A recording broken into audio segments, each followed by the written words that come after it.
Hi friends, എല്ലാവർക്കും നമസ്കാരം. Aneesh learning BSc എന്ന യൂട്യൂബ് ചാനലിലേക്ക് സ്വാഗതം. ഇന്ന് നമ്മൾ ഡിസ്കസ് ചെയ്യുന്നത് പ്രീവിയസ് ഇയറിലെ ക്വസ്റ്റ്യൻ പേപ്പർ തന്നെയാണ്. അതിൻ്റെ സെക്കൻഡ് പാർട്ടാണ്. 40 ക്വസ്റ്റ്യൻസ് ഇന്നലെ ഡിസ്കസ് ചെയ്തിട്ടുണ്ടായിരുന്നു. അപ്പോൾ അതിൻ്റെ സെക്കൻഡ് പാർട്ട്, ബാക്കിയുള്ള ക്വസ്റ്റ്യൻസാണ് നോക്കുന്നത്. ഇന്നത്തെ വീഡിയോ നിങ്ങൾക്ക് പ്രയോജനപ്പെടുകയാണെങ്കിൽ വീഡിയോ ഒന്ന് ലൈക്ക് ചെയ്യുക, അതുപോലെ തന്നെ നിങ്ങളുടെ സുഹൃത്തുക്കൾക്കും ഷെയർ ചെയ്യുക. ഈ ചാനൽ ആദ്യമായിട്ട് കാണുന്നവരാണെങ്കിൽ ഈ ചാനലൊന്ന് സബ്സ്ക്രൈബ് ചെയ്ത് സപ്പോർട്ട് ചെയ്യണേ. ഇന്ന് നമ്മൾ ഡിസ്കസ് ചെയ്യുന്നത് പ്രീവിയസ് ഇയറിലെ ക്വസ്റ്റ്യൻ പേപ്പർ 9ാമത്തെ ഡേ ആണ്. ആദ്യത്തെ ചോദ്യം: കേരളത്തിലെ ഏറ്റവും കുറഞ്ഞ ജനസംഖ്യയുള്ള ജില്ല ഏത്? കേരളത്തിലെ ഏറ്റവും കുറഞ്ഞ ജനസംഖ്യയുള്ള ജില്ല. Answer option A Wayanad. Wayanad ജില്ലയാണ് കേരളത്തിലെ ഏറ്റവും കുറവ് ജനസംഖ്യയുള്ളത്. അടുത്തത്: ഭാരതപ്പുഴയുടെ പോഷക നദി ഏതാണ്? ഈ തന്നിരിക്കുന്നവൻ ഭാരതപ്പുഴയുടെ പോഷക നദി ഏത്? Answer option B Kunthippuzha. കുന്തിപ്പുഴയാണ് ഈ തന്നിരിക്കുന്നവൻ ഭാരതപ്പുഴയുടെ പോഷക നദി. അടുത്തത്: വെള്ളായണിക്കായൽ ഏത് ജില്ലയിലാണ്? വെള്ളായണിക്കായൽ സ്ഥിതി ചെയ്യുന്നത് ഏത് ജില്ലയിൽ? Answer option A Thiruvananthapuram. Thiruvananthapuram ജില്ലയിലാണ് വെള്ളായണിക്കായൽ സ്ഥിതി ചെയ്യുന്നത്. അടുത്തത്: കേരളത്തിലെ ഏറ്റവും വലിയ സ്വകാര്യ ജലവൈദ്യുത പദ്ധതി ഏത്? കേരളത്തിലെ ഏറ്റവും വലിയ സ്വകാര്യ ജലവൈദ്യുത പദ്ധതി. Answer option C Koothungal. കൂത്തുങ്കലാണ് കേരളത്തിലെ ഏറ്റവും വലിയ സ്വകാര്യ ജലവൈദ്യുത പദ്ധതി. അടുത്തത്: സ്വതന്ത്ര സോഫ്റ്റ്വെയർ ഉപയോഗിച്ച് കേരളത്തിലെ ഒരുമ ബില്ലിംഗ് സമ്പ്രദായം ഏർപ്പെടുത്തിയ സ്ഥാപനമേത്?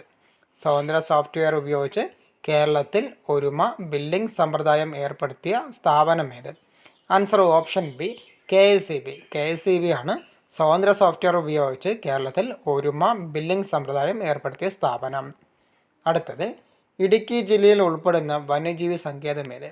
ഇടുക്കി ജില്ലയിൽ ഉൾപ്പെടുന്ന വന്യജീവി സങ്കേതം. Answer option D Chinnar. ചിന്നാറാണ് ഇടുക്കി ജില്ലയിൽ ഉൾപ്പെടുന്ന വന്യജീവി സങ്കേതം. അടുത്തത്: കേരളത്തിൽ മയിലുകളുടെ സംരക്ഷണത്തിനായി ആരംഭിച്ച പക്ഷിസങ്കേതം ഏത്? കേരളത്തിൽ മയിലുകളുടെ സംരക്ഷണത്തിനായി ആരംഭിച്ച പക്ഷിസങ്കേതം. Answer option A Chulannur. ചൂളന്നൂരാണ് കേരളത്തിൽ മയിലുകളുടെ സംരക്ഷണത്തിനായി ആരംഭിച്ച പക്ഷിസങ്കേതം. അടുത്തത്: കേരളത്തിൻ്റെ കടൽ തീരത്തിന് എത്ര കിലോമീറ്റർ ദൈർഘ്യമുണ്ട്? കേരളത്തിൻ്റെ കടൽ തീരത്തിന് എത്ര കിലോമീറ്റർ ദൈർഘ്യമുണ്ട്? Answer option D 580 kilometre. 580 കിലോമീറ്ററാണ് കേരളത്തിൻ്റെ കടൽ തീരത്തിനുള്ള ദൈർഘ്യം. അടുത്തത്: സമുദ്ര മത്സ്യോൽപാദനത്തിൽ കേരളത്തിന് എത്രാം സ്ഥാനമാണ് ഉള്ളത്? സമുദ്ര മത്സ്യോൽപാദനത്തിൽ കേരളത്തിന് എത്ര സ്ഥാനമാണ് ഉള്ളത്? ആൻസർ ഓപ്ഷൻ ബി 2ാം സ്ഥാനം. സമുദ്ര മത്സ്യോൽപാദനത്തിൽ കേരളത്തിൻ്റെ സ്ഥാനം എന്നറിയപ്പെടുന്നത് 2ാം സ്ഥാനമാണ്. അടുത്തത്: അയ്യങ്കാളിയുടെ ജന്മദേശം ഏത്? അയ്യങ്കാളിയുടെ ജന്മദേശം. Answer option B Venganoor. വെങ്ങാനൂരാണ് അയ്യങ്കാളി ജനിച്ചത്, അല്ലെങ്കിൽ അയ്യങ്കാളിയുടെ ജന്മദേശം വെങ്ങാനൂരാണ്. അടുത്തത്: തൈക്കാട് അയ്യാഗുരുവിൻ്റെ പ്രശസ്തരായ 2 ശിഷ്യരിൽ ഒരാളായിരുന്നു ശ്രീനാരായണ ഗുരു. മറ്റേത് ആര്? തൈക്കാട് അയ്യാഗുരുവിൻ്റെ പ്രശസ്തരായ 2 ശിഷ്യരിൽ ഒരാളായിരുന്നു ശ്രീനാരായണ ഗുരു. മറ്റേത് ആരാണ് എന്നാണ് ചോദ്യം. ആൻസർ ഓപ്ഷൻ സി ചട്ടമ്പി സ്വാമികൾ. ചട്ടമ്പി സ്വാമികളാണ് തൈക്കാട് അയ്യാഗുരുവിൻ്റെ 2ാമത്തെ ശിഷ്യൻ എന്ന് അറിയപ്പെടുന്നത്. അടുത്തത്: താഴെ പറയുന്നവൻ ശ്രീനാരായണ ഗുരുവിൻ്റെ കൃതി ഏത്? താഴെ പറയുന്നവൻ ശ്രീനാരായണ ഗുരുവിൻ്റെ കൃതി. ആൻസർ ഓപ്ഷൻ എ ആത്മോപദേശ ശതകം. ആത്മോപദേശ ശതകമാണ് ഈ തന്നിട്ടുള്ളവയിൽ താഴെ പറയുന്നവയിൽ ശ്രീനാരായണ ഗുരുവിൻ്റെ കൃതി. അടുത്തത്: കല്യാണദായിനി സഭ രൂപീകരിച്ചത് ആര്? കല്യാണദായിനി സഭ രൂപീകരിച്ചത്. Answer option D Pandit Karuppan. Pandit KP കറുപ്പനാണ് കല്യാണദായിനി സഭ രൂപീകരിച്ചത്. അടുത്തത്: VT ഭട്ടതിരിപ്പാടിൻ്റെ ആത്മകഥ ഏത്? VT ഭട്ടതിരിപ്പാടിൻ്റെ ആത്മകഥ. ആൻസർ ഓപ്ഷൻ ബി കണ്ണീരും കിനാവും. കണ്ണീരും കിനാവുമാണ് VT ഭട്ടതിരിപ്പാടിൻ്റെ ആത്മകഥ എന്ന് അറിയപ്പെടുന്നത്. അടുത്തത്: പ്രത്യക്ഷ രക്ഷാ ദൈവസഭയുടെ സ്ഥാപകൻ ആര്? പ്രത്യക്ഷ രക്ഷാ ദൈവസഭയുടെ സ്ഥാപകൻ. ആൻസർ ഓപ്ഷൻ ഡി ശ്രീകുമാര ഗുരുദേവൻ. ശ്രീകുമാര ഗുരുദേവനാണ് പ്രത്യക്ഷ രക്ഷാ ദൈവസഭയുടെ സ്ഥാപകൻ എന്ന് അറിയപ്പെടുന്നത്. അടുത്തത്: എൻ്റെ ജീവിത സ്മരണകൾ ആരുടെ ആത്മകഥയാണ്? എൻ്റെ ജീവിത സ്മരണകൾ ആരുടെ ആത്മകഥയാണ്? Answer option C Mannath Padmanabhan. Mannath പത്മനാഭൻ്റെ ആത്മകഥയാണ് എൻ്റെ ജീവിത സ്മരണകൾ. അടുത്തത്: സ്വദേശാഭിമാനി പത്രത്തിൻ്റെ ആദ്യ പത്രാധിപർ ആരായിരുന്നു? സ്വദേശാഭിമാനി പത്രത്തിൻ്റെ ആദ്യ പത്രാധിപർ. Answer option A CP Govindapillai. CP ഗോവിന്ദപിള്ളയാണ് സ്വദേശാഭിമാനി പത്രത്തിൻ്റെ ആദ്യ പത്രാധിപർ. അടുത്തത്: മലയാളി മെമ്മോറിയലിന് നേതൃത്വം കൊടുത്തത് ആര്? മലയാളി മെമ്മോറിയലിന് നേതൃത്വം കൊടുത്തത്. Answer option D GP Pillai. GP പിള്ളയാണ് മലയാളി മെമ്മോറിയലിന് നേതൃത്വം കൊടുത്തത്. അടുത്തത്: കൊച്ചി രാജ്യ പ്രജാമണ്ഡലത്തിൻ്റെ ആദ്യത്തെ സെക്രട്ടറി ആരായിരുന്നു? കൊച്ചി രാജ്യ പ്രജാമണ്ഡലത്തിൻ്റെ ആദ്യത്തെ secretary. Answer option C VR Krishnan Ezhuthachan. VR Krishnan എഴുത്തച്ഛനാണ് കൊച്ചി രാജ്യ പ്രജാമണ്ഡലത്തിൻ്റെ ആദ്യ സെക്രട്ടറി എന്ന് അറിയപ്പെടുന്നത്. അടുത്തത് സയൻസുമായി ബന്ധപ്പെട്ട ചോദ്യങ്ങളാണ്. സമതല ദർപ്പണത്തിന് ബാധകമല്ലാത്തത് ഏത്? ഈ തന്നിട്ടുള്ളവയിൽ സമതല ദർപ്പണവുമായി ബന്ധമില്ലാത്ത ഏതെന്നാണ് ചോദ്യം. ആൻസർ ഓപ്ഷൻ ബി, പ്രകാശത്തിന് പ്രകീർണനം ഉണ്ടാക്കുന്നു. ബാക്കിയുള്ളവയെല്ലാം സമതല ദർപ്പണവുമായി ബന്ധമുള്ളതാണ്. പ്രകാശത്തെ പ്രതിപതിപ്പിക്കുന്നു, പാർശ്വിക വിപര്യം ഉണ്ടാക്കുന്നു, മിഥ്യാ പ്രതിബിംബം ഉണ്ടാക്കുന്നു എന്നിവയെല്ലാം സമതല ദർപ്പണവുമായി ബന്ധമുള്ളതാണ്.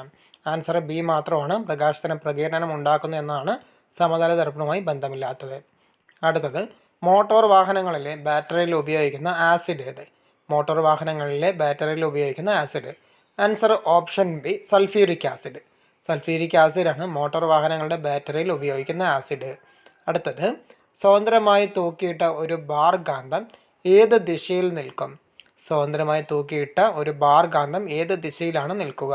ആൻസർ ഓപ്ഷൻ ഡി, തെക്ക് വടക്ക്. തെക്ക്, നോർത്ത് സൗത്ത് ദിശയിലായിരിക്കും, അതായത് തെക്ക് വടക്ക് ദിശയിലായിരിക്കും സ്വതന്ത്രമായി തൂക്കിയിട്ട ഒരു ബാർ കാന്തം നിൽക്കുന്നത്. അടുത്തത്, ഡൈനാമോയിൽ നടക്കുന്ന ഊർജ പരിവർത്തനം ഏത്? ഡൈനാമോയിൽ നടക്കുന്ന ഊർജ പരിവർത്തനം. ആൻസർ ഓപ്ഷൻ എ, യാന്ത്രികോർജം വൈദ്യുതോർജ്ജമാകുന്നു. യാന്ത്രികോർജം വൈദ്യുതോർജ്ജമായി മാറുന്ന പ്രവർത്തനമാണ് ഡൈനാമോയിൽ നടക്കുന്നത്. അടുത്തത്, ബയോഗ്യാസിലെ പ്രധാന ഘടകം ഏത്? ബയോഗ്യാസിലെ പ്രധാന ഘടകം. Answer option C, methane. മീഥേനാണ് ബയോഗ്യാസിലെ പ്രധാന ഘടകം. അടുത്തത്, ചരിത്രത്തിൽ ആദ്യമായി മൂലകങ്ങളെ വർഗീകരിച്ച് ആവർത്തന പട്ടിക തയ്യാറാക്കിയ ശാസ്ത്രജ്ഞനാർ? ചരിത്രത്തിൽ ആദ്യമായി മൂലകങ്ങളെ വർഗീകരിച്ച് ആവർത്തന പട്ടിക തയ്യാറാക്കിയ ശാസ്ത്രജ്ഞനാർ? Answer option D, Mendeleev. മെൻഡലിയഫാണ് ചരിത്രത്തിൽ ആദ്യമായി മൂലകങ്ങളെ വർഗീകരിച്ച് ആവർത്തന പട്ടിക തയ്യാറാക്കിയത്. അടുത്തത്, ഊഷ്മാവ് അളക്കാനുള്ള ഉപകരണം ഏത്? ഊഷ്മാവ് അളക്കാനുള്ള ഉപകരണം. Answer option C, thermometer. തെർമോമീറ്ററാണ് ഊഷ്മാവ് അളക്കുന്ന ഉപകരണം. അടുത്തത്, താഴെ പറയുന്നവയിൽ സമ്പർക്കരഹിത ബലമേത്? താഴെ പറയുന്നവയിൽ സമ്പർക്കരഹിത ബലമേത്? ആൻസർ ഓപ്ഷൻ ഡി, മാങ്ങ ഞെട്ടറ്റു വീഴുന്നു. മാങ്ങ ഞെട്ടറ്റു വീഴുന്നതാണ് താഴെ പറയുന്നവയിൽ ഈ തന്നിട്ടുള്ളവയിൽ സമ്പർക്കരഹിത ബലത്തിന് ഉദാഹരണം. അടുത്തത്, ഏറ്റവും കൂടുതൽ ഉപഗ്രഹങ്ങളുള്ള ഗ്രഹം ഏത്? ഏറ്റവും കൂടുതൽ ഉപഗ്രഹങ്ങളുള്ള ഗ്രഹം. ആൻസർ ഓപ്ഷൻ ബി, വ്യാഴം. വ്യാഴമാണ് ഏറ്റവും കൂടുതൽ ഉപഗ്രഹങ്ങളുള്ള ഗ്രഹം. അടുത്തത്, അലുമിനിയത്തിൻ്റെ അയിര് ഏത്? അലുമിനിയത്തിൻ്റെ അയിര്. Answer option C, bauxite. Repeated questions ആണ്. അലുമിനിയത്തിൻ്റെ അയിര് ബോക്സൈറ്റ് ആണ്. അടുത്തത്, കേന്ദ്ര തോട്ടവിള ഗവേഷണ കേന്ദ്രം സ്ഥിതി ചെയ്യുന്നത് എവിടെ? കേന്ദ്ര തോട്ടവിള ഗവേഷണ കേന്ദ്രം സ്ഥിതി ചെയ്യുന്നത്. Answer option B, Kasaragod. കാസർഗോഡാണ് കേന്ദ്ര തോട്ടവിള ഗവേഷണ കേന്ദ്രം സ്ഥിതി ചെയ്യുന്നത്. അടുത്തത്, മനുഷ്യ ശരീരത്തിലെ ഏറ്റവും വലിയ അസ്ഥി ഏത്? മനുഷ്യ ശരീരത്തിലെ ഏറ്റവും വലിയ അസ്ഥി. ആൻസർ ഓപ്ഷൻ ബി, തുടയല്ല്. തുടയല്ലാണ് മനുഷ്യ ശരീരത്തിലെ ഏറ്റവും വലിയ അസ്ഥി. അടുത്തത്, ഒരു സങ്കരവർഗം പച്ചമുളകാണ്. ഒരു സങ്കരവർഗം പച്ചമുളക് ഏതെന്നാണ് ചോദ്യം. ആൻസർ ഓപ്ഷൻ സി, അനുഗ്രഹ. താഴെ തന്നിട്ടുള്ളവയിൽ ഒരു സങ്കരവർഗം പച്ചമുളക് എന്നറിയപ്പെടുന്ന അനുഗ്രഹിയാണ്. അടുത്തത്, ലോകത്ത് ചണം ഉൽപ്പാദനത്തിൽ ഒന്നാം സ്ഥാനത്തുള്ള രാജ്യം ഏത്?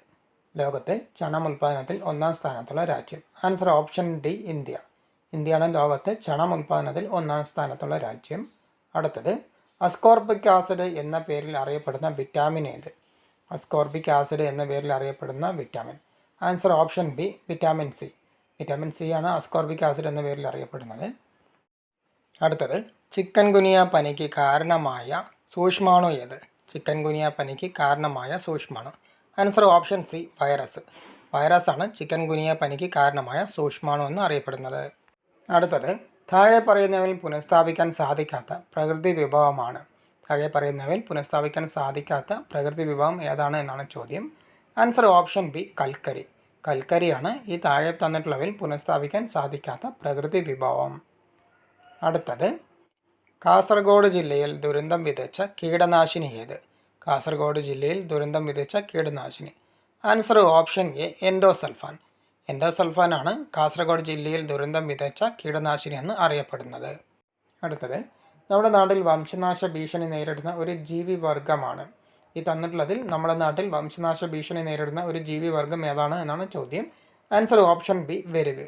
വെരുകാണ് ഈ തന്നിട്ടുള്ളവയിൽ വംശനാശ ഭീഷണി നേരിടുന്ന ഒരു ജീവിവർഗം. അടുത്തത്, കൊതുക് നിർമ്മാർജ്ജനത്തിൻ്റെ ഭാഗമായി സ്കൂളുകളിലും വീടുകളിലും ആചരിക്കുന്ന ഒരു പരിസ്ഥിതി സംരക്ഷണ പദ്ധതി ഏതാണ്? കൊതുക് നിർമ്മാർജ്ജനത്തിൻ്റെ ഭാഗമായി സ്കൂളുകളിലും വീടുകളിലും ആചരിക്കുന്ന ഒരു പരിസ്ഥിതി സംരക്ഷണ പദ്ധതി. Answer option B, dry day. Dry day ആണ് കൊതുക് നിർമ്മാർജ്ജനത്തിൻ്റെ ഭാഗമായി സ്കൂളുകളിലും വീടുകളിലും ആചരിക്കുന്ന ഒരു പരിസ്ഥിതി പദ്ധതി. ഇന്ന് നമ്മൾ ഡിസ്കസ് ചെയ്തത് പ്രീവിയസ് ഇയറിലെ ഒരു ക്വസ്റ്റ്യൻ പേപ്പറിൽ 80 ചോദ്യങ്ങൾ, അതായത് 2 ക്ലാസ്സുകളിലെ 80 ചോദ്യങ്ങൾ പൂർത്തിയാക്കി. ഇന്നത്തെ വീഡിയോ നിങ്ങൾക്ക് പ്രയോജനപ്പെട്ടു എന്ന് വിചാരിക്കുന്നു. വീഡിയോ ഇഷ്ടപ്പെട്ടു കഴിഞ്ഞാൽ വീഡിയോ ഒന്ന് ലൈക്ക് ചെയ്യുക, അതുപോലെ തന്നെ നിങ്ങളുടെ സുഹൃത്തുക്കൾക്കും ഷെയർ ചെയ്യുക. ഈ ചാനൽ ആദ്യമായിട്ട് കാണുന്നവരാണെങ്കിൽ ഈ ചാനൽ ഒന്ന് സബ്സ്ക്രൈബ് ചെയ്ത് സപ്പോർട്ട് ചെയ്യുക. അതുപോലെ തന്നെ ബെല്ലൈക്കണിലെ ആളെന്ന ഓപ്ഷൻ കൂടി പ്രസ് ചെയ്ത് കഴിഞ്ഞാൽ ഞാനിടുന്ന വീഡിയോസെല്ലാം നിങ്ങൾക്ക് നോട്ടിഫിക്കേഷനായി ലഭിക്കുന്നതാണ്. അടുത്ത ക്വസ്റ്റ്യൻ പേപ്പറുമായി വീണ്ടും കാണാം.